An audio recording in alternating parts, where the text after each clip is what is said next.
Hello বন্ধুরা, কেমন আছো? আশা করছি সবাই ভালো আছো। একটা নতুন ভিডিও নিয়ে চলে আসলাম। দেখতে পাচ্ছ আমার অডিও সেকশনে যে বোর্ডটা আছে, অডিও বোর্ডটা, এই অডিও বোর্ডটার এই বেস্টেবল কানেকশনের এই লাইনটা পুরো খারাপ হয়ে গেছে।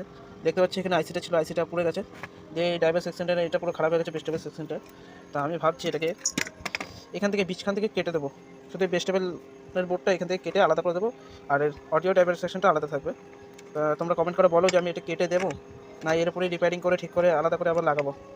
দেখতে পাচ্ছ সব খুলে দিয়েছে, তারপর সব খুলে দিয়েছে। এটা এখান থেকে লাইন গেছে ক্যাপাসিটার থেকে, মেন আইসিতে লাইন গেছে। দেখতে পাচ্ছ এ দেখো capacitor 4700 microfarad 50 volt original capacitor. দেখতে পাচ্ছ এই যে বোর্ডটা আইসি। তো প্লিজ কমেন্ট করে বলো এটা এখান থেকে কেটে আলাদা করে দেবো কি না দেবো। তোমরা কমেন্ট করে বলো কেটে দিলে কি ভালো হবে নাকি এরকমই থাকবে, আলাদা করে ভেজিটেবল বোর্ড কানেকশন করে এখান থেকে লাইন করে দেবো। তোমরা প্লিজ কমেন্ট করে বলো।